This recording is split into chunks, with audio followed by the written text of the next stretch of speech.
Hello everyone, good evening, good afternoon, good morning, wherever you're watching us from. This is yet another beautiful episode of Checkmate 256 and it's week 40 of 2025. And you know what that means? That means that we have 12 weeks to close off this year, but what a dramatic season that we are in. And tonight, ladies and gentlemen, we bring to you the events that have taken place in the newsrooms this week in Uganda. You're speaking with a lot of energy today. Yeah. I mean, the season is energizing and it's exciting. That's very good. So for the viewers that are joining us today, we're talking about the coveted red card. In normal terms, red card is a bad thing, but there's a card that is red that is coveted, and that's a NUP card, and how the representatives of all the flag bearers of the NUP were chosen, who are the winners, who are the losers. We're also talking about the campaign trail. Our presidential candidates are going around the country and conversing for votes. We'll be telling you the story and maybe telling you when the presidential candidate X is coming to your town. Sure. We're also discussing the manifestos, different manifestos from the different parties that have been released, and specifically we will break deeper in our subsequent episodes, but the story of NUP and NRM. We'll also be discussing the plight of humanities teachers who have been on sit-down strike since the 15th of September. We'll be telling you what that means and what the government has threatened to do if they do not lay down their tools. We will also give you another update on the story of the political prisoners, the story of Besigye and the NUP faithfuls that were arrested for illegal drilling, and any update from the corridors.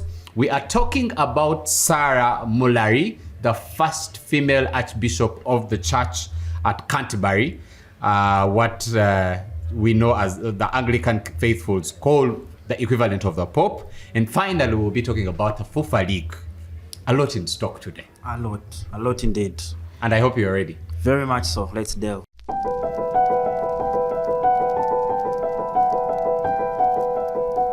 So let's take into it, and we are starting with the red card. And the red card, as we called it, on Monday this week, the NUP released its flag bearers to stand and represent the flag in the parliamentary elections come 2026. There were some winners and some losers. There was controversy in how the story unfolded for people who are not comfortable.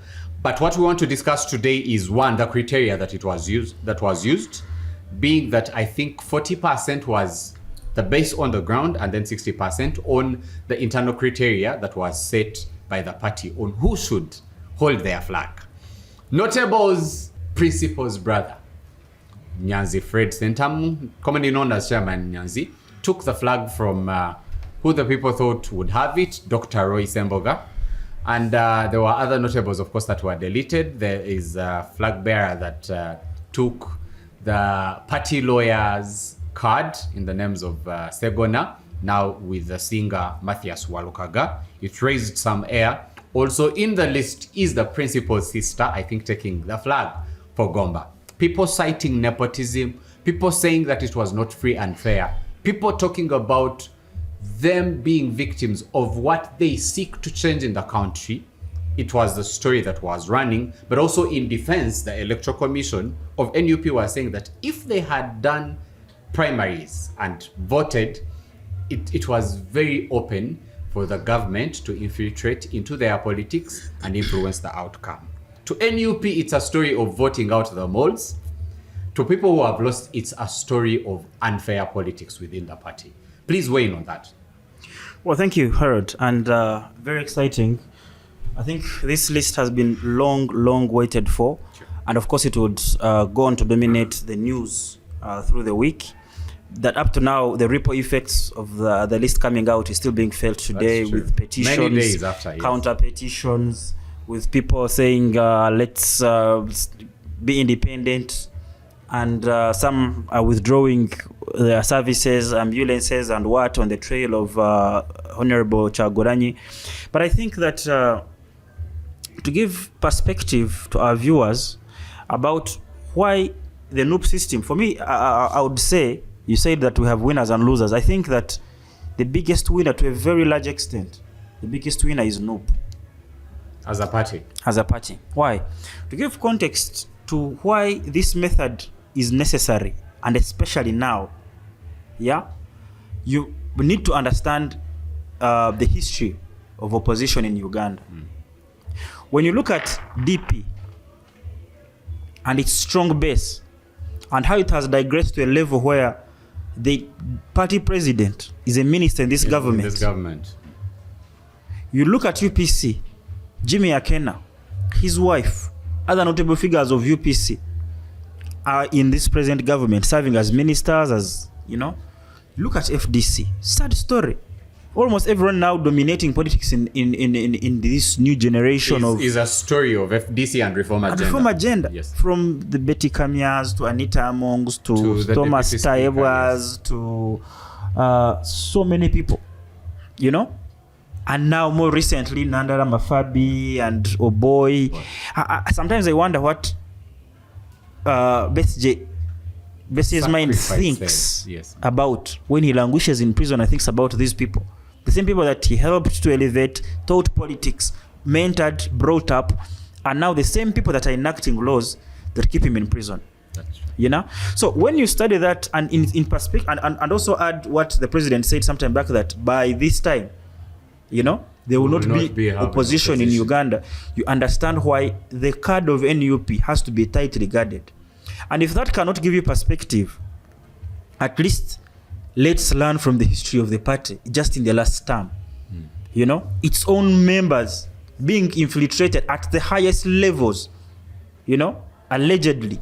The alliance between the then LOP and the speaker, you know, to infiltrate the party from the highest. A LOP is the leader of the party, of the opposition in parliament. And meaning that is the alternative government. And meaning that, yes, and meaning that of the MPs is their leader, the opposition MPs, and specifically now the NUP. And he has been compromised at that level, you know. So you must start to think, how else can we give out this card? So the process. But if I was to ask, I understand the system and because they have to work with the political terrain and how things are. But let's talk about the results of that process. You have had a big discussion on some of the members that were chosen. There's a big discussion among the elites, whether opposition or pro-government, we're saying that one of the signs of a dead society is when the people who are in the theaters come to become leaders. Of course, there has been debate on that world over, because the current president of Ukraine was in the theater. There are people who have become notable at that. But you have had, for example, the story that we're talking about of Segona and Walukaga, the replacements of the nepotism claimed now of there's Nyanzi and then there's Roy Semboga. And of course, there are also musicians and people in art that were denied the flag. The Big Eyes, there's I think a comedian, Rain, and many people. But what does the result of that process tell of the future and the status quo of the party? I think that when you study the history of NUP in the last 5 years, you understand that the people who have laid it down most, you know, are the so-called elites.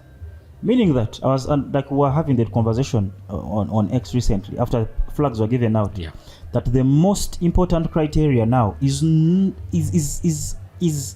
not competence, but loyalty. Why? Mpuga was probably the most competent person, experienced, rooted, and had results. But see how it turned out. The man from his friend, that's the Bwanika, experienced, good debater, but see how it turned out. So here you want to ask yourself, and this is not just NUP doing it, but I don't want to get there because people are going to say, okay, so you want to replace a dead system with a dead system. No, I'm not saying that. It's not a dead system per se. Yes, but what I'm trying to say is that I would rather, even if it was me right now, I'd rather choose someone loyalty, someone who is not going to go out there and sell me out, you know, because I'm building numbers. Yes, because you see, when you are a party that is building like NUP, you're going to have people that are loyal to the party, and that is exactly the same thing that also the NRM people are doing, you know, in SEC, in the elections. You know, what they were doing was Museveni was rewarding loyalty over competence. That's why I don't think that that's why he said now I want fishermen. Describe them as fishermen. Yeah, because these are people who are not indebted to him. They're not saying we participated in the struggle. Their loyalty, they know that my power comes from the president. I serve at his pleasure. Nicholas, this story ran through major news channels, Monitor, New Vision, and even the TV stations. But one notable news brief, I think it was during the Frontline on NBS, where when Semju was discussing this, he said that he was comparing the Buganda MPs as at the time they were covering the parliament, who he described as classless. And he said the same thing when he was appearing, I think, on Simba Radio, and to say that the journalists would use a chance to go for a short call when the Buganda MPs would go to speak, because they were classless. And that there was a deliberate move for Buganda to bring a certain class of people into the August House with the rising of the Mpugas and etc., who now actually trail from DP. And of course, there's a story that they're trying to uproot the people that came from DP, of course, with the exception of some people. Namboze retained the flag, Seungu in Kalungu retained the flag. It can't be, you're trying to single that out. But are we seeing the right fruits of democracy, of this is the voice of the people, as opposed to a certain strategy that the party is devising to protect its identity? I don't think that the party is protecting its identity. The party is protecting its survival. You cannot have an identity when you cannot survive. What is the identity now of FDC? DP? What is the identity of DP? What is the identity of UPC? Yeah. So I think that the first and foremost, you must ensure that you have survived. To even talk about class, competence, you must ensure that you have survived. Your existence can be pointed to. Comes before the other considerations. Yeah. Now, I am one of the people that really have been disturbed by, especially, of course, the rise of Honorable Kyagulanyi has brought so many people from the arts. That's true. And made them think that, you know what, they have a role to play. They have a role to play, which is a good thing, really, you know. But also, it came with some people that are entitled to think that because I am known in a certain area, I have basis. Because I'm popular, I can sing a song, you know, I can legislate. And there are so many people like that I do not agree with, you know. And I don't agree with that whole kind of thing of populism, what, you know, that kind of thing. But I think that what NUP has done, except for Roy and Nyanzi, not just because Roy is, I know in some kind of way, but because really the voice on ground, it's Roy, and the competence wise, that one is something that I would dispute. Because we have had very many faces rise up to stand as independents. Yes. Being pushed in right and center. Of course, that is expected in a Ugandan setting. No, any election, if you saw the NRM primaries, how people came out and said we've been rigged out, tribunals, everything. You see, even at SEC level, where the president was personally supervising the elections, there were someone would come and say this is a sham in front of the president. Were crying, the Kadagas, you know. So I think that it is natural to say that I've lost, you know. I'm not satisfied with the results. Whether even in the general elections, after the general elections, you'll also see petitions come in court. So I think that is the reaction is what is normal, except that we shouldn't, you know, overdo it. Think that now NUP is, like people have said on social media, they treat it to a higher standard than even government. I'm going to put you on the spot here, Nicholas. If they did an exco for NUP and they sat you in that board, of what's that thing that they should switch towards to be in a better position as they are? I think it's a national appeal, really.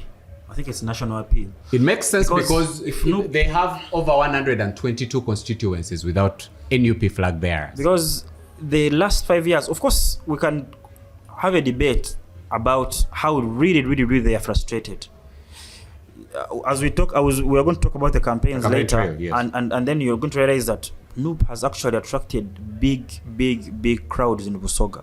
And from the people that are on ground, everyone is saying if they voted right now, NUP would sweep Busoga the way it swept Buganda in the last election. And that would explain today's events of how Bobi Wine now has been blocked in Iganga. from going to Iganga, you know. But if that appeal now came from Buganda, went to Busoga, went to Acholi, went to Lango, went to Ankole, reached to Ruchiga, I think that is the thing that NUP needs to concentrate on. That the national appeal. Can it be built because we have cult leaders in Uganda? Because we've seen that it's no longer the faces of the parties. People follow individuals. So if a certain candidate does not speak into, because these are rich manifestos, but people do not even read that. Maybe if they invested a lot in making sure that people read that. And NUP has invested a lot, because you can see how many offices have been opened in all those different regions, and the groundwork and what they were doing, and even the consultation from 2023, 2024, and crossing to this year. Is it that our voters, apart from our sanctity of electoral process, is it that our voters make up their minds before the election? Or it's something that you can change, or because we don't vote on principles and what a candidate represents, we just vote for a person? Well, I want to step away from what you said, that people vote individuals. I think if there's anything that the NUP wave brought, it was that this was no wrong, because I mean, little known people, the man who fell, I mean, little known people of low standing in society. As long as you had an umbrella, people voted in Uganda. You beat Ameria on a vote, you beat Krozosto Muyingo, Minister. You beat Nabakova, Seninde. You beat Seninde. I mean, that told us a story that, okay, well, maybe you can say the individual is now Bobi Wine, but I don't even think that Bobi Wine was then. People thought that, no, but the winds of change had blown. Yeah, the winds of change had blown. And I think that if the fighting ground was leveled, consultations, now for NUP to open offices in Barra, they have to do a clandestine operation. Shock everyone. Yeah? Build a building in someone's names, as if tourism, it was as if a petrol station, then show up to just open it. Brand it overnight and then shock every people. And then shock everyone that, okay, this is a meeting. And I'm sure if that story is true, then someone got a scolding of how could they do this without your knowledge. A certain RDC or police. I don't know their systems, but I know someone got a scolding.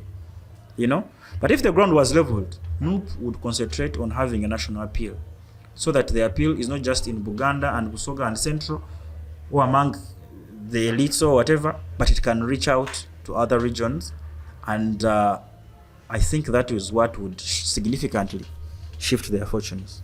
Let's switch gears to the campaign trail. And as our viewers might know by now, the presidential candidates, 8 of them, of course we have had some that have skipped their days, but let's focus on those that they are doing the role.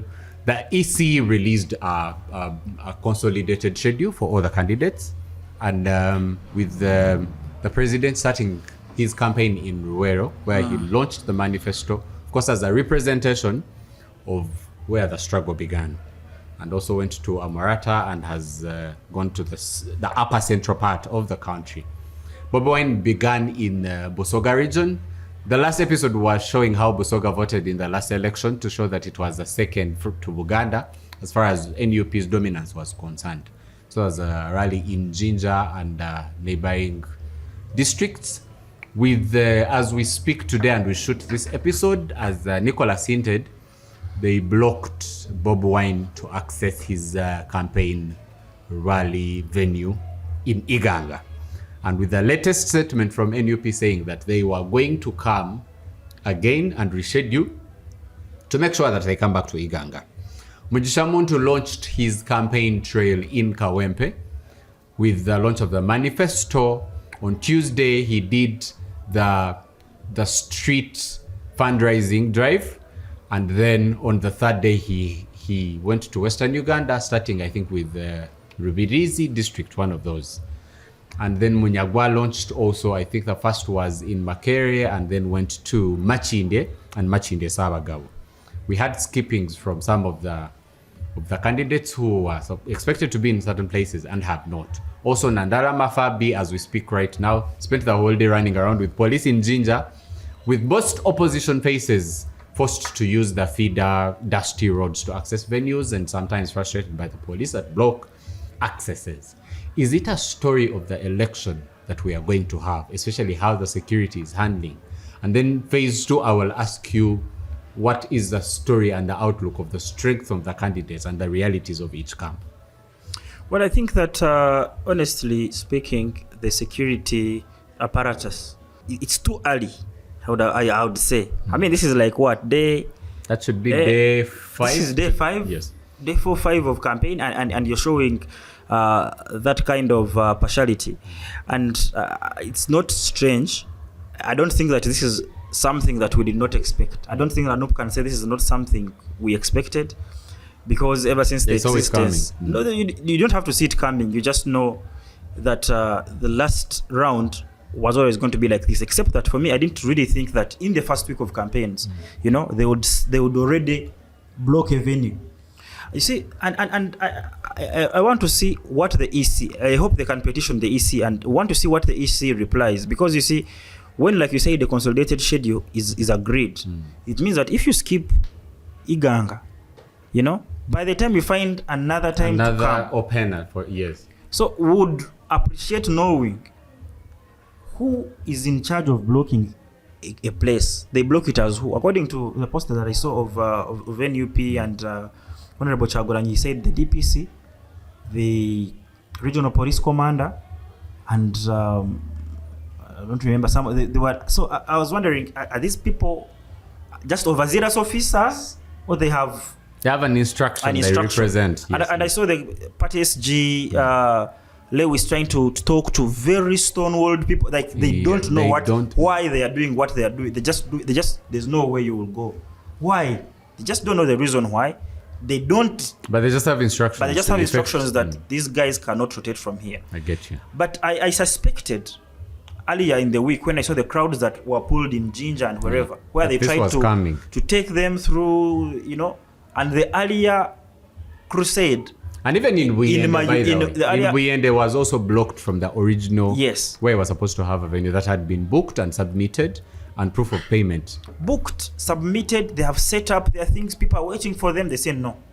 So the ground is not leveled. I think, but I suspect that in the morning when they saw what happened in Mayuge, they said, no, this person, we cannot allow them to proceed to Iganga. I don't know, forgive me, but I don't take Nanda Mafabi seriously, so I don't think that I will be lending him commentary to see that he was running around in Jinja with police. Also, I don't think that FDC now... Is it optics? I cannot confirm or deny that it is or is not optics, but I don't think that Nandara is a serious candidate. It could be something of... Also, Nandara was affected, like I saw Monyagwa someday. 2, I don't think that the method of Mugisha will work, of going door to door. This is a country. This you're not a councillor. You know, if even an MP could do door to door here in Kampala because constituencies, you know, but this is a national. Your appeal should be national. There is no time to do door to door.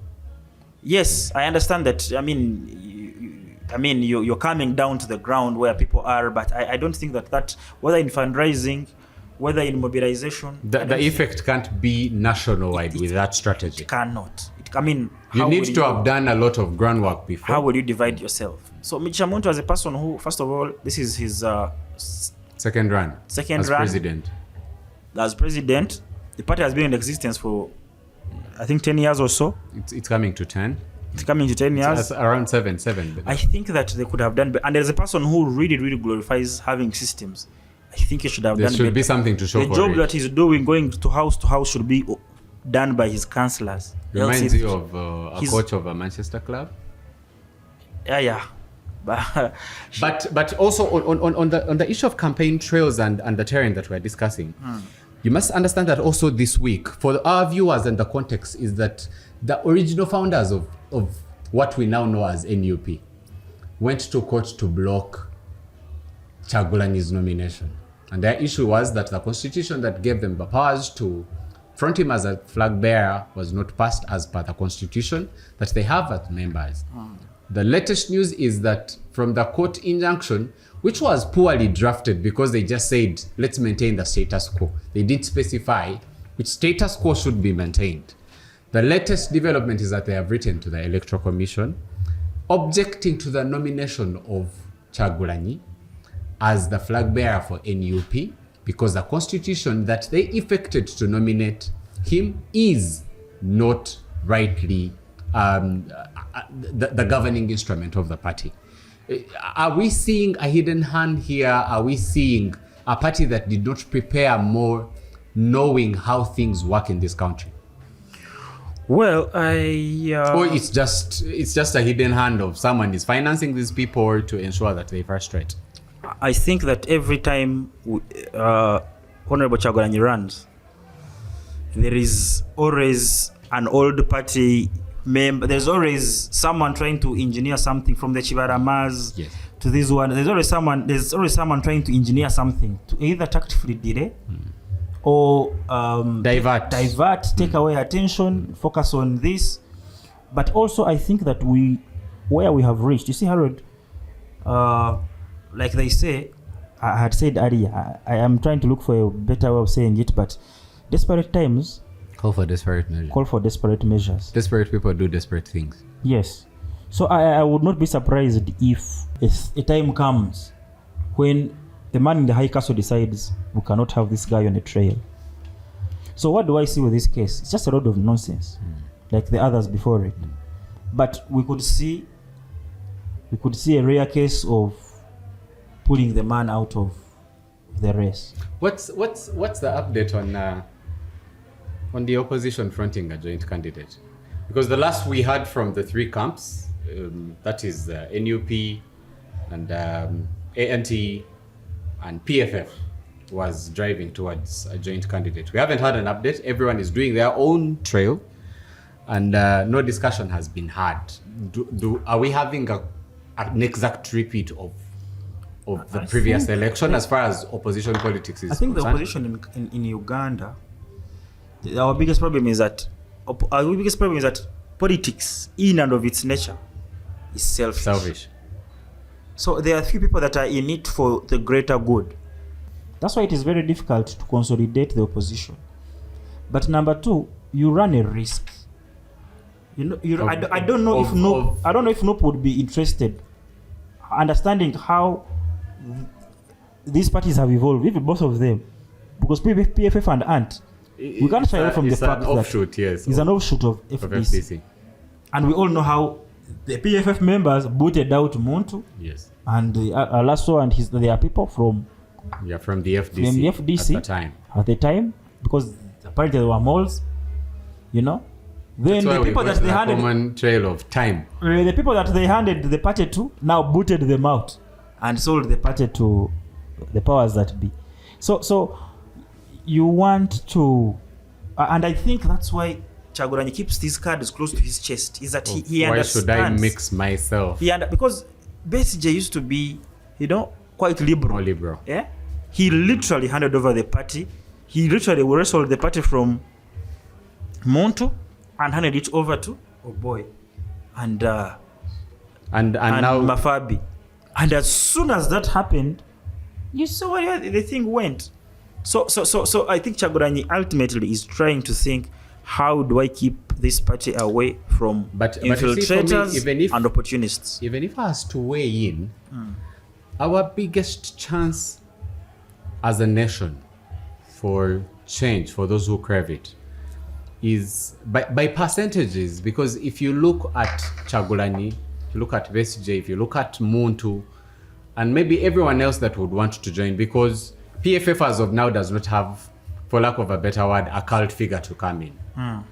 So even if you added the percentages that everyone got in the opposition, you would still have one notable person, Kyagulanyi, who gathered the 3 million something votes.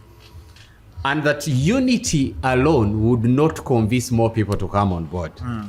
You would have to pitch something to make people believe that these guys can run a country. If, as for example, we're going to discuss the manifesto, most of the divergent views are what people have had questions about, but there are answers in some of the manifestos. Like, for example, the issue of regional governments. People who feel left out.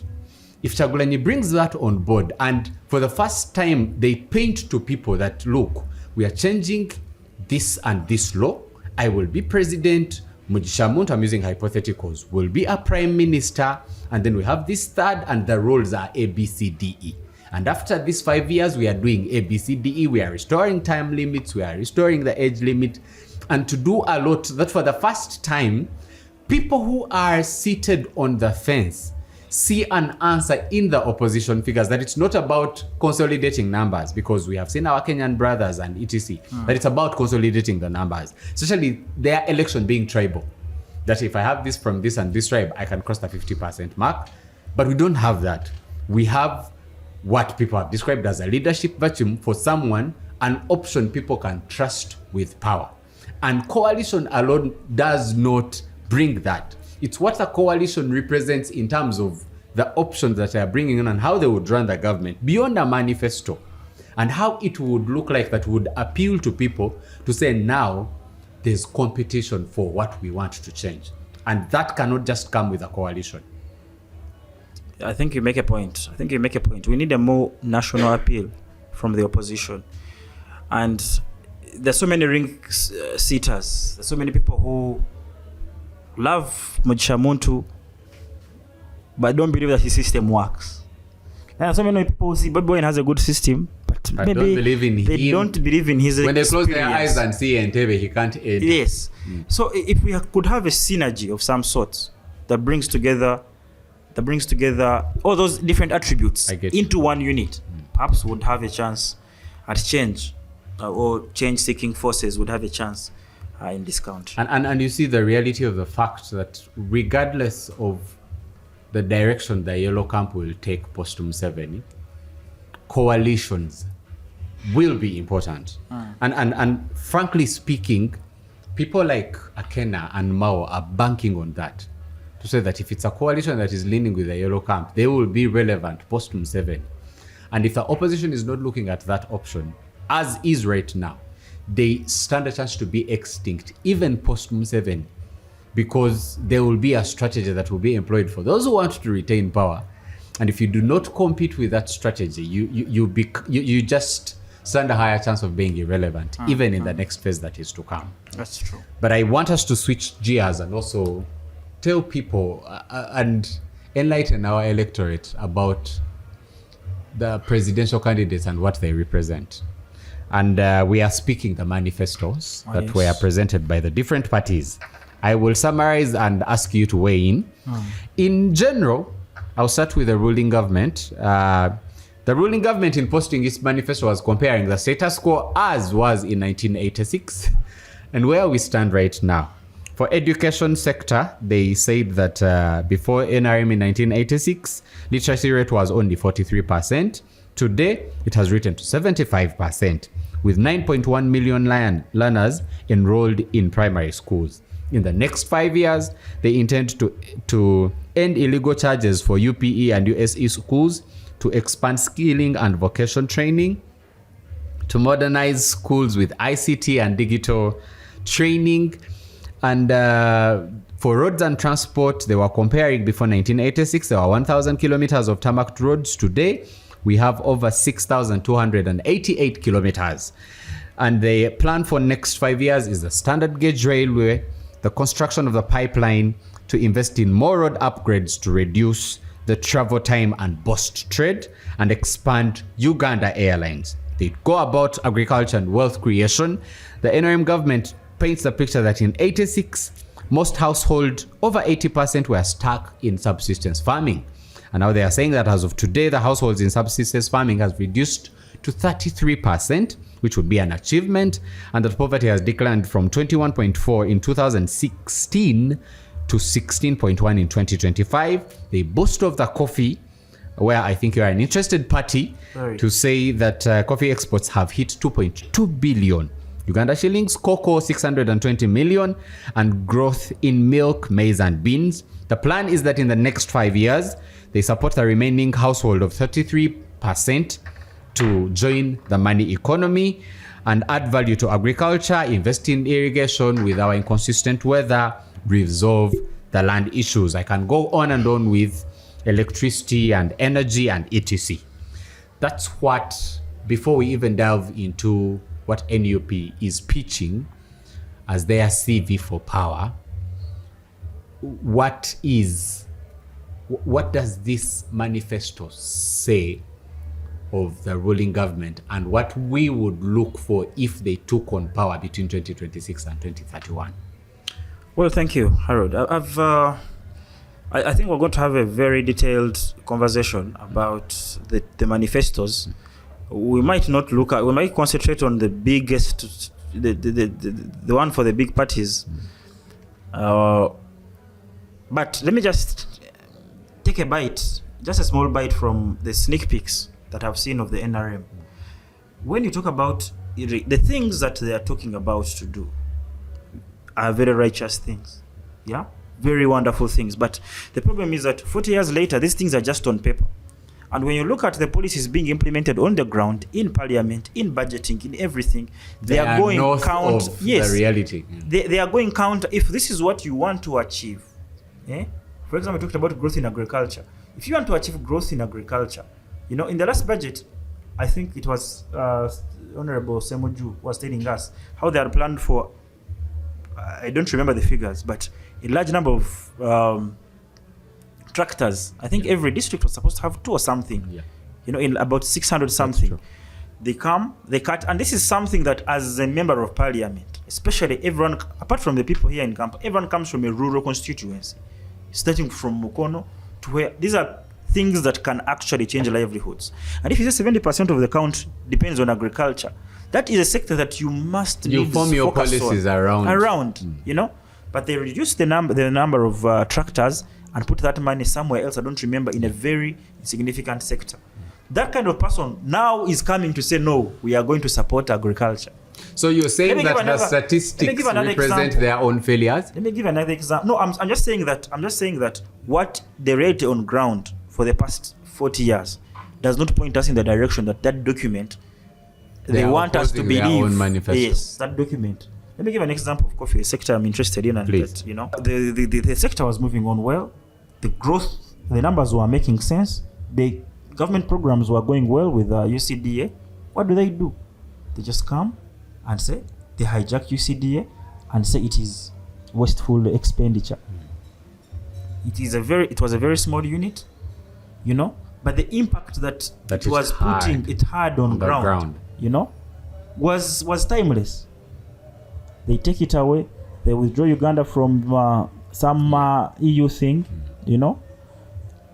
They instead of all the money that they have given to that coffee, Simanyi Africa, Simanyi Coffee Park thing. Imagine it's the money they invested in irrigation, in expansion for the local farmers. Uganda, of all the major coffee farming countries, I think Uganda is the biggest country that is scalable, where we could achieve even as much as maybe 50-60% more output farm-wise. So we shouldn't be deceived by the 2.2 billion exports of coffee. No. Should be more. It should be more. It should be more. This, when you read the statistics, you're going to discover that over 70% of our coffee comes from what we call smallhold farmers. Half an acre, in the backyard, in the compound, something. But when you go to these countries that we actually, on the grand scale, we actually compete against. Brazil, we have Ethiopia. Good weather. We have good soils. Empower people to say, if you, instead of planting on your backyard, expand your farm to an acre or 2 or 5 or 10. There will be incentives for that. Give irrigation. I understand there's some irrigation scheme at local governments, but it's barely enough. It's like for 1 acre or 2. There's also, the government has done well, and which can be expanded, because there's, for example, the Agriculture Consortium for insurance. It's a scheme, and the government contributes a little bit to take away a little bit of risk. It comes with the weather and any losses that is related to agriculture. If such things are expanded for the large-scale farmers, or even the middle, they're talking about a 5-acre model, but if you push the policies in the direction of the results that you want to see. Thank you. And that's why I'm saying that 40 years is not enough to get us to first world. I could understand that. The journey is still long, you know. Even the opposition, even if they came in, they are not going to solve these problems in one day. But you see, if you are going to ginger, then someone should find you in Boyogerere. You can't say you're going to ginger, but when you track 9 hours later, when you track your footsteps, when you see the direction you're taking, you are instead going to Chengera. Then we know that you surely should not lie that you're going to ginger. If you're in Chengera and continuing on the westward, you're going to end up in Barra. So what I'm saying is, let the policies on ground be a reflection of, let the manifesto be a reflection of the policies that are on ground. But I don't see that it is, but we'll get into it next week. We'll dig deeper into this because we want to break it for our viewers.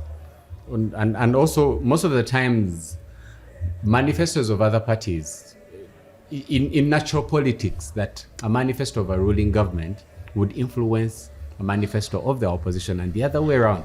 Because the opposition manifesto should tell the ruling government where the issues are and influence how they channel with power when they get it or retain it. But NUP, on the other hand, released an 11-point program. Allow me to use the phrase. Please. And in that, in summary, they used priority number 1 was restoration of freedom of constitution and human rights, which they think have been eroded by the government. And we can speak about that all day. Priority number 2, end corruption and wasteful government expenditure. Part of the things that you were talking about. Number 3, consolidate national unity, rebuild war-torn communities, and eliminate sectarianism. It's a reality that we are facing. Number 4, priority number 4, guarantee equal access to quality public service, clean water, healthcare, education, energy, and public infrastructure. Number 5, create 10 million new jobs by 2032, leveraging tourism to increase it to 25.3, manufacturing to 60%, sports and creative economy. The ruling government looks at sports as pure entertainment, not as an industry. We'll be discussing that. Number 6, establish a public school feeding program to transform agriculture to ensure food security, enhance education outcomes, and support a health population. We will talk about our curriculum from primary to high school, and maybe you can hint on it as a discussion to in line with what NUP proposes to do. Number 7, stop land grabbing and guarantee security of land rights for all. Number 8, empower region and local government through real devolution. We will discuss that deeper. And number 9, position the diaspora as a strategic asset and strengthen foreign policy for Uganda's development and competitiveness. Number 10, ensure sustainable management and natural resources and climate resilience, including climate change detection, adaptation, and mitigation. Priority number 11, transform Uganda into a tech-driven economy through leveraging technology, resources, and innovation. I want to pick your mind on one thing. Priority number 8, empowerment of regional and local government through real devolution. Here, when you read deeper, they are talking about our RDCs and DSOs, the points, the districts that we have, and etc. But they are also talking about creation of regional governments to say that by the time the colonials came in, we had 17 districts. I think we have 120 something now. And they're talking about the expenditure it comes with and the impact on the ground. They're talking about the reality of regional government to say, can we form 4 by the direction of the north, south, east, and west? Can we, not south, but the central? Can we form that? But it brings into question the history of the Buganda question. And there's no president who has ever ascended to power that has never come to deal with the Buganda question. Obote attacked the palace, abolished kingdoms. Museveni comes and restores kingdoms. And then we had Bugerere and Kayunga issues, and the Mairo Akenda and Federo coming over and over. Is it a reality of a manifesto that can be implemented, or it's just a paper pitch? Well, I think opposition manifestos are a pinch of ambition, of populism, A tool of opposition. Yes, a tool of I mean, you know, but also some reality. Now, most of the things that I saw on that manifesto of NUP are actually achievable. Except that we have lived so long in a time where people think that, for example, you cannot create jobs through industrialization. You know? They feel like it is so hard to do, but it's actually achievable. But on that point of devolution into regional governments, to be honest, my personal thinking is I don't agree. I know the federal systems have worked in so many places, the United States. There's a difference between federalism and I'm clusters. Yes. I'm not talking about the federalism of Buganda and semi-autonomy of regions. Yes, of different. I'm talking about regional governments. I think that for us to have a national appeal, for the country to have a national appeal, it is important to rule it under a centralized system. But Nicholas, and we can discuss this until the cows come home. We are one of the most. We're one of the countries with the most tribes. Yes. Two, when we're discussing point number one, you talked about the regional appeal for one of the opposition candidates, which we can discuss and lean towards tribal in somewhat. Our history is tainted with this and that, and we have not even tapped into the kingdoms that are still surviving to consolidate power and pull, because the biggest question has been, do we have a country called Uganda, or it was forced on us? See, I fear, my view is based out of fear, that these regional governments will take us back. You see, I feel like it will compound the issue. I feel like a country's identity must be first and foremost homogeneous.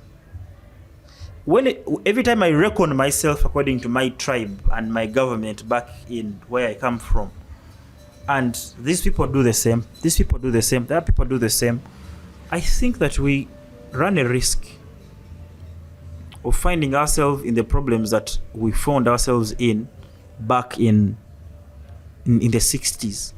That even the political turmoil that, you know, that ensued, that led to the rise in power of Amin, yes, was because of that kind of thing. Which for me, I feel like, I don't know, I feel like if you now take us back, you know, we have wasted a lot of time trying to build a homogeneous nation. We have wasted a lot of time trying to have that unity, that I don't identify myself as an Itesot first. I identify myself as a Ugandan. So considering our history, I think that's why you see in Rwanda, after the genocide, what Kagame did and the rulers that came with him, the RPA, what they did is they tried to devolve everything that led to the genocide. If it was that there was a caste system, now it's almost hard. Of course, it may not leave the sentiment, but it's hard to find people identifying themselves as me, I'm Tutsi. In Rwanda, in Rwanda, they are shy to even say it. They learned from their history. That's how you build a nation. He abolished the kingdom. That and was telling people that look at Rwanda. Yes, and made Hutu, Twa, Tutsi say we are Rwandese. You see that kind of thing? So if you say let's separate and take it back, Banyamulenge that are even mostly in Congo, yes, they identify themselves as strong Rwandese. Yes, as Rwandese. See that kind of thing? I feel like this is the kind of thing that we should be gearing towards. When you take us back to regions, you know, and then the questions start to come up. So now, the people in cabinet, how are they positioned, as how are they distributed? Everyone is trying to put their best foot forward. These ones feel, I understand the advantages. But Nicholas, instead of having Mbarara, Chiruhura, Bibanda, all those districts, if you have a regional government seated at Mbarara, taking over the Kabares, Rukunjiris, Bushenyi and everything, first of all, you have saved the salaries and the cars and everything of the cow, the RDC, the chairman LC5 and what an ETC, collect the money and bring it to a pool in a central government. Let's share that and plan for that. Isn't it both cost effective and the reality of ground service that we are craving for? I understand the point that you're trying to make, and I think that the problem that we find ourselves in was brought by the NRM trying to political gerrymander, creating so many units so that they can have numbers, they can have, they can even have jobs given to people, very useless jobs. For context for the viewers, the recent subdivision for districts has been Tororo, where they cut Tororo into 5, but they are still fighting. They created districts before finding names for the district. They are still fighting over which name to give some of the new districts. Like there's a district here, Chanja and Sasi. So but people they in are Sasa looking for saying the you name. name the district Sasi, and people in Chanja saying name the district Chanja. So, but you wonder why would Tororo be divided into 5 more districts? But you are the people who are eating rats for districts. You see that comes out of a certain place, and we may not have time to discuss the place that it comes from today, but I've told you that it is used as a reward system. It is used to gerrymander, like I've told you. Yeah, used to create political capital too. Because most of the places where they have divided these districts is where the yellow camp is strong. Yes.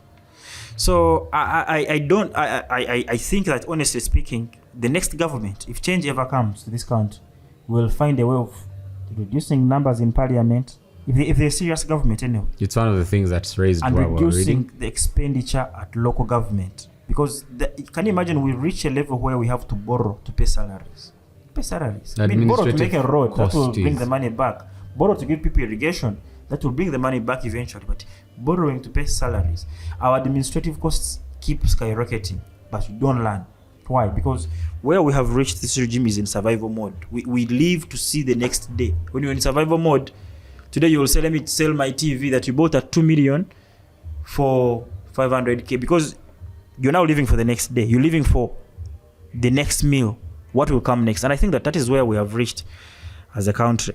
There's a very old clip in, I think it was shot around 87, 88, and it was Museveni with the late Mutebire appearing before the European Union. I don't know if you've ever seen that clip. No, it's a little bit common. It was made rounds when the late Mutebire had passed on, where the European Union was asking where they should fund, and the debate was on health and infrastructure, and then a little bit of the administrative cost and peace.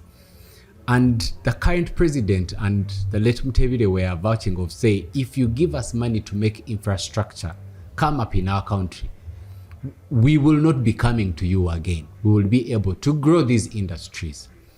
But that man in that meeting and the man who creates districts for fun to protect power is where we have the problem. Of course. And me, when I have these discussions, as long as it cuts costs, if you look at our budget and how much goes to administration, it's where the worry is. It's where the math does not make sense. That if you are running this as a family, there's already a problem that can be solved by creating some of these things. And of course, you can lean towards the tribes. But of course, even if it's a regional government, Nicholas, the reality of our of our nation is that even in one region, you will find over 20 tribes. But you see, Harold, I understand that you can save costs with regional governments, but the question is, at what cost? Losing national identity. Losing national identity and going back to those tribal fights is where it can take this country. But I hope that one day we get to see it. The realities and discuss, and when there's consultation, these views can be ironed out.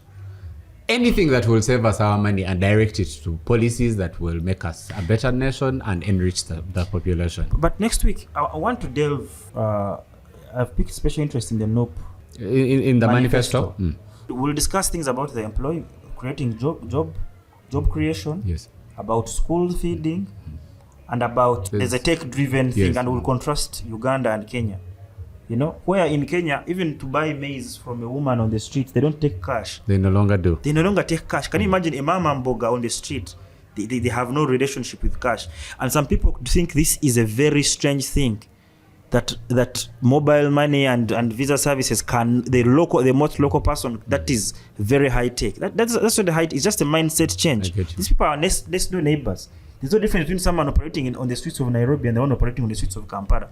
The difference is the mindset. And next time, I hope we shall have time to discuss in fullness the manifesto.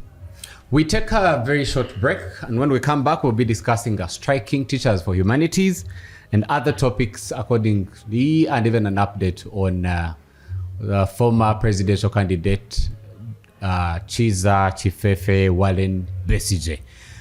We are proudly hosted at Peloton Spaces. Located in Chanja. If you are doing any production, a podcast of any kind, it's a very beautiful space, as you can see in the background, and they'll be able to host you at a very affordable and hustle supporting price. We take a very short break. When we come back, we'll dive into more topics. See you shortly.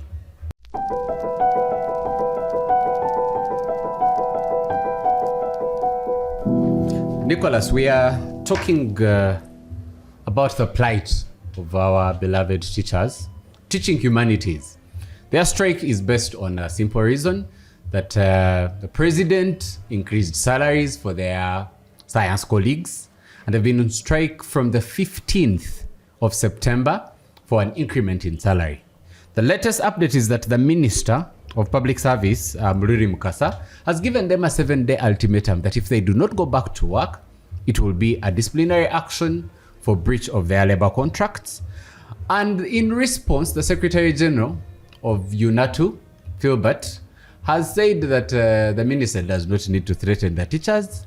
He knows where they are. He can go and do whatever they want to do.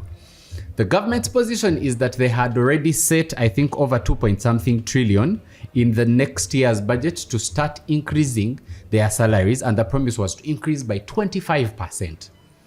Which the teachers are saying, no, we want our money now. You've been promising since 2018. And we have that impasse. Of course, education of the kids have been affected, but the bigger picture is our education realities and even the policies. We talked a little bit of the curriculum, if it's reflective of the job market and the evolution of the world. Now we have teachers striking, payment of teachers teaching humanities. What do you make of all that and what is happening? Well, I think from the very beginning, we criticized the disparity. You see, you can't go to class with someone, study the same course, just a difference in subjects, sit in the same staff room, teach the same lessons, the number of lessons, and be paid. Today, I was speaking to someone who said the teachers earn as much as 4 million. The science teachers earn as much as 4 million gross, which comes down to like maybe 2-point-something as net. After pay as you earn deductions and the NSF and everything. And the arts teachers earn half of that, coming out down to 1-point-something, 1.2 or thereabouts. Same really? Stories of professions who are working for parastatals and their colleagues who are working in those ones. Okay, the difference there is that those ones don't exist in the same societies, may not even do the same jobs, But these are people. But these are people who do the same job, sit in the same staff room. What does that mean? That means that the science teachers are the ones who are going to drive cars. They're the ones who are going to take their children to good schools. It's outrightly unfair, and I don't know where Equal Opportunities Commission can sit comfortably. With this kind of disparity. This is insane. That sit in the same room, educated the same way, just because you teach different subjects. The president The president said the nation has never. What? It has never gone to extinction because someone didn't learn a poem. No. Yeah. I understand that, and I'm not saying that. It's like I said, and we discussed this earlier with you. It's not a bad cause. This is a righteous thing that let's focus on the science subjects. But we're talking about there is a fair way to doing it. Because earlier today, me and you were having a debate on the sponsorship of the Higher Education Students Financing Board and petitions that were rolling around to say that why are they sponsoring and giving bursaries and loans to science students and not sponsoring art students? That in itself is discrimination. Your debate is to say if we are driving towards sciences, that's an incentive that can be defended. Yes, but this can't be. How different is it? It's different in a manner of, for me, the best thing that they could have done to say we are supporting science is not to increase the salaries of science teachers, by double the ones of arts. Enable the environment. I think that an increment of 500,000, if science teachers are earning 1.5, if arts teachers are earning 1.5, let science teachers earn 2. But not something when that difference is made even at societal, at staff room level, you're going to have a breakdown. You're going to have guys that are unsatisfied. They are going to see their colleagues enjoy a certain kind of life that they don't enjoy, yet they have the same workload. Let me open you see, at the end of the day, it's not about what you're teaching and what, it's about the workload, the hours, same workload, same hours you put in, same you spent on education, same class you're seated in, different salaries. I had an opportunity to discuss with one of the ladies that made that policy document and discuss with them of the unfairness. This was their point, that if we're talking about teaching sciences and you have, because they were versing a vacuum of science teachers, that if I'm doing sciences, okay, I will be running for the other better paying science courses. I want to become a doctor, I want to become an engineer. And in the end, they realized they were not going to have any teacher to teach science courses, and yet you want to feed into the other rest of the industries. The only solution is pay science teachers in the same quality as the other jobs, industry, engineer and etc., as opposed to comparison with the arts teachers, because you don't have that vacuum.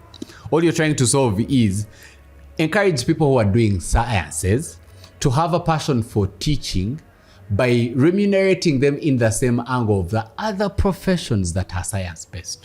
I understand that point, Harold, because we used to have a running joke back in the day that, most science teachers, people have failed to get medicine, have failed to go to engineering school. There's no one who voluntarily get 25 points, 23. Back in the day, I'm talking about the old system. In the new system, maybe 19, 20, and say, no, I want to be a teacher. But you see, that is not even informed by salaries. That is informed by a mindset. And that mindset comes from it's partly by salary, Nicholas. I'm going to come to it, and I'm going to show you that. You see, when a policy you're trying to implement a policy, you don't selectively. A policy is something that has so many stages of implementation. For example, if you say you want to churn out science, you want a country to take a science direction. Yes. You pay teachers 4 million. They teach kids. They graduate. They go to medical school. They finish medical school. You don't have money to deploy them to do internship. They strike also for 4 months. There's a cohort that spent a year at home. They can't practice medicine because they've not done internship. They can't deploy themselves to do internship. You have failed to deploy them, but every single day you're giving 10 million to Kenzo, 10 million to Baby Cool. Artists are getting this. New districts are coming up, useless administrative costs. You see, State House supplementary budget. Supplementary budgets flying in left, right, and center. You're giving money to Coffee Park, in millions of dollars, and you're saying, and it's bringing in an international artist. Paying him almost $1 million. But you're saying that, no, for us we are pushing sciences. You cannot.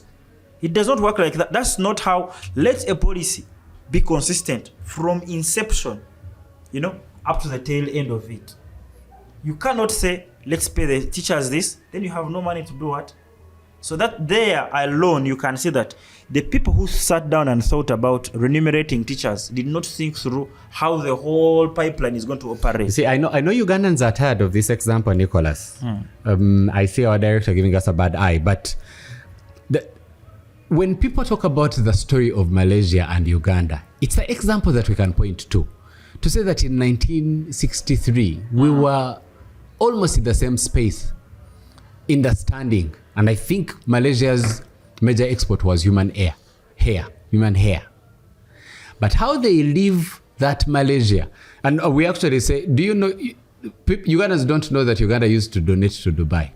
We sent donations to Dubai at one point. To the Middle East. But those nations structured their policies. Talking about Malaysia, we're talking about Turkey, we're talking about Singapore, to say that there was a reality they said no to. We're talking about Cuba with medicine and the history. And they designed policies, and they are reaping from those policies 40 or 50 years later. But what are we doing about our plight? that will bring the change that we want to see, even for our children. Harold, the biggest problem we have, and I don't tell me that I'm politicizing this matter, is that we have for so many years, now for almost 25 years plus, the forces that be in this country look at just survival. There is absolutely consolidation of power. I mention any sector and I will show you that there is no strategic vision of taking this country from one level to another. It's just, let's survive. Let's see out the next day. I can give a few examples. Yeah? We talked earlier about the education system. Yeah. These people come up and say, we have, let's restructure our curriculum. Let's teach our kids in a different way. So they say, let's roll out in secondary school a new curriculum for O-level. For O-level. Yeah. They think about it, they structure it, they implement it. These people know that these kids they have started with in 4 years. The ones that are now sitting exams next week, may God help them. In 4 years, we need to implement. They will be joining A-level. You know, so we need to implement the system at A-level. 4 years later, they come and say they are not ready for the new curriculum for A-level. For A-level. So you ask yourself, the person who was designing this policy, what did they think? These are the people causing traffic jam in Kampala. Yes, what did they think exactly? Planning. Yes.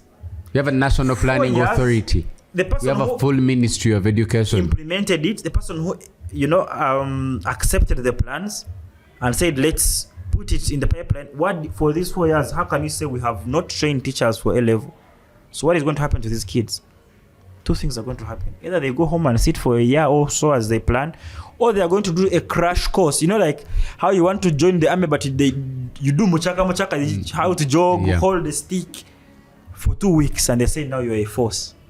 You can go and fight among the armies. So our children for this A-level are going to go through the worst education that they could go through. Why? Because someone needs to sit down to plan a coherent policy. Does the president know these things? The president is surrounded by... Who feed him what he wants to listen to?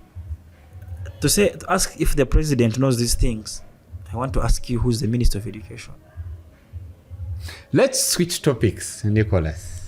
But I mention any sector, and I will tell you. And bring out something that shows. And I will stories. Our girls are dying in Dubai. They're being sold out, so being prostituted.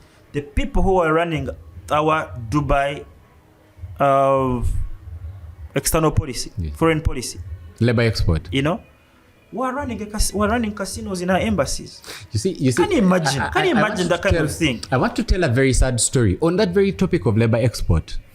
I have a very good friend and also a client who rolled out a product. And this product was a very wonderful pitch to solve a problem of these deaths and what is happening in the Gulf for our girls and also the men that work in the Gulf. And this product was to say that on the requirements for the labor export companies that we have in Uganda, can we make it compulsory to add an insurance cover for every person that is going? And there was to be a contribution of the company and the people that are going and the government. To tell the sad story, it was politicized and it never saw the light of day. Now, Harold, next week when we discuss the NUP, the manifesto, I want to show you how the NUP manifesto can only be implemented under a new government. Not old wine everything that they have put out can be done now, but cannot. Why? Because there are people that are benefiting from the inefficiencies. A broken system serves them good. A broken system serves them good. In everything that we're going to talk about, you're going to see why this government can think about it but cannot do it. Nicholas, let's speak faith and church. And in summary, we just want to inform our viewers that the church at Canterbury, which would be known as the Anglican Church, has a new, in quotes, pope. But the Archbishop of Canterbury is one Sarah Mullary, 63 ages, and is the first female Archbishop of the Church of Canterbury. I would like to remind the viewers that most of the African Anglican churches strayed from Canterbury for the support of gay rights and LGBTQ rights. Before becoming Archbishop, Sarah was very vocal about those rights and embracing the civil union of gay marriages and also welcoming them in church. And this would be a person that has a following of, I think the current church has around 85 million followers, in the stead of better understanding the Pope of now the Anglican Church or the church at Canterbury. Are we seeing the evolution of, because it's now a woman president, a woman archbishop, and now in support of these rights, how does that fit into the global faith movement and the evolution of the church? Well, I'm always very careful when I talk about things concerning church. So my opinion tonight might not be expressed in fullness, but Sarah Mullary really is too woke for my liking, to be very honest, and I don't think that as the conservativists, that aim to preserve church as we used to know it before the infiltration of this whole woke thing, are going to be too amused about her appointment. So I think that in my own perspective, church as we used to know it is going to change. Yeah, because you have an issue for the conservatives or the Bible-based church, that between Genesis 1 and Revelation 22, we don't see what you're advocating. And that's why there was... Sarah, for me, my biggest problem is that she's more of an activist. You see, and activists are not culturally, are not religious not leaders. Behind the pulpit. Why? Because activism, especially her kind of activism, and I'm not saying that she's an organization, if you have followed her religion and her rising sermons, to where she is right now, her what she stands for is more of an activism, is more of an inclusion. But you see, the Bible is not a book of inclusion. It's a book of decrees. It's a book of God's order. It's a book of God setting a certain order. So you cannot say no. Amendments here and there. Yeah, let's amend this. Let's allow in this. This one, let's allow in this one. So let's vote on this. I find it, but I will not. Then I will bring you back home and we speak about the league as we conclude. Yes. We have an issue again. And for a country that has at one point played 2 leagues, I don't know why you're putting on your cape again. No, let's discuss sports. That's a housing for sports. Yes. This man is threatening me. But speaking about the league, the last time we spoke about it is that they had enrolled the league. We have a double header that is supposed to happen tomorrow on Sunday, involving Villa, KCCA, Vipers, and I think Chitara. And Vipers issues a statement and said we are not going to play because we are not comfortable and whatever we proposed has not been put in or considered. Fufa responds and says, by the way, you have to play. In fact, you registered to play. Jogo sits on the fence and says, we are not comfortable playing, but since we have no option and for the sake of our players and our staff, we are going to play, but we are playing because you have forced us to play. And Fufa is saying that if you do not play, consequences will ensue. Where are we heading and why are we seeing what we're seeing in the league? And I know you are a very ardent fan of SC Villa. I'm an ardent fan of SC Villa, a proud one, and I'm proud for my team for trying to put up a fight, considering the circumstances. I think that SC Villa is one of the teams that from the start disagreed with the reforms and set out reasons why they had disagreed. Said this is being rushed, it's too soon, it's not been, let it be tested out in the lower leagues to see how does it contribute to what you say it will bring, but you see, the fish starts to rot from the head. Every problem that is in Fufa, I think, starts from the committee and the head thereof.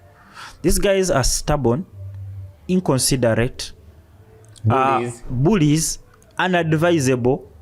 They don't consult anyone. They want what they want. And at the end of the day, you ask yourself, who is going to benefit from this kind of thing? So Where do you the see, policy was which brought. direction do you think this The will take? policy was brought. I'm going to come down to that, because when you study it, you're going to see that, like Vira today released a statement. You must participate. That is the place that they said we are going to participate, but we under duress. You know, that is the place that even the teams that have not spoken. Why? Because the way football is structured in this country, as is many other entities, is that you have someone with so much power. They have power in parliament. They have power to stifle you. They have power to. Then we have the other big teams that are entity-based, government entity-based. You have URA, you have KCCA, you have police. You have NEC. UPDF, you have NEC, you have. Is there any? I think others are maybe playing in the lower leagues. You know, first of all, those are going to say yes to anything that is pro-government or pro-entities because of the politics. Yeah. So the independence of the voice, we're expecting it from the victims. Unfortunately, Express, of course, let us down because also it's being controlled by someone. Or some people in government. Some people that have strong roots in government. So Mandela and Mulindwa held out. Even in KCCA, the other day, the Lord Mayor, who is supposed to be the voice. I forget that There's he has a titular role. Yes. A patron Yes. of the club said, we are playing. I don't know how we are playing in the new format, but for some reason we are playing in the new format because I mean this is a team that belongs Very to a government detached, yes. entity. Yeah, so those were expecting a big voice from the victims. First Express, I mean, went out. Vida, KCCA tried to hold out, but KCCA is an entity team. There's not much you're going to do. So Vida and Mulindwa held out, and Vipers, you know. But when it comes to now. When now they say the consequences are going to be felt. So this is not something that we can discuss about. This is not something that we can debate about. It's either you do or damned if you do, damned if you don't. But for a team like Vida, you're not going to sustain players. You're not going to maintain the coaching staff. So what should we do? Dissolve the team? I don't think we have the resources to say let's play in the Tanzanian league. We don't have that. We don't even have that pool. You know? So are you among the fans boycotting? This is my last one on it. Are you among the fans boycotting the league? Because there's a move by most of the league fans to say we're not going to watch the games in sort of a way to twist their clubs to say we're not going to participate. Affect the revenues and force change. I have mixed reactions, honestly. I have mixed reactions because the club has come out to say we are participating under duress. But these are the boys that we support. These are clubs that, you know, we supported for centuries. So I am torn between, is my going contributing, sanitizing what the league committee has decided to do, or I go and support my boys? Honestly, I'm torn between that point. I get you. But I understand the guys that some of my friends are really pushing the boycott thing, and I love it. You know, you'll wait to see which direction. I just wait to see the turn that Vipers is going to take, because Mulindwa they have capacity. I think they have capacity. Mulindwa to be stubborn for a whole season or something. He can sustain the players. He has given his players bonuses that are more than what the league was giving to the winner. 60 million, and you find that he has given them maybe 100 or so. So he has capacity to pay the salaries and what out of without having get collections. Let's wait it out and see how it will go and the consequences. But the challenge that we are having in most places is that someone comes with something and you must enforces it upon an entire sector. And this is not about, I mean, if it's administrative rep. If it was a free and fair ballot process that all the 16 participating clubs. Please, what's your say on this? The presidents come and cast a lot and put it in a box and say, and then we open the box and say, okay, why did we vote? The voice will be clear. I get you. We have to close this right now. We have to tell our viewers there's a lot we didn't have time to unpack. Besigye and Lutale are still in prison. The last time they come up in court, we would like to inform you that Besigye looked and sought a chance to address the judge. The judge refused to give him audience and says, you have lawyers, the lawyers can speak for you. And today, Besigye wrote to the judge asking the judge to quote the law under which he is refusing him to speak. That 10 or so NUP faithfuls who had applied for bail, charged with unlawful drilling, have been denied bail on 2 ground reasons. One, that they do not have substantial sureties, and that those that had enough sureties might interfere with the investigations, and all of them have been remanded again, and trial will begin. Those are the stories from our motherland. And beyond that we had for you this week. We will wait to share more in our next episode for week 41 of 2025. But for today's episode, I would like to thank Nicholas for making the time. Thank you. And for letting the people know what is happening in 256. Thank you for watching the Checkmate 256. We wait to see you next week. God bless you.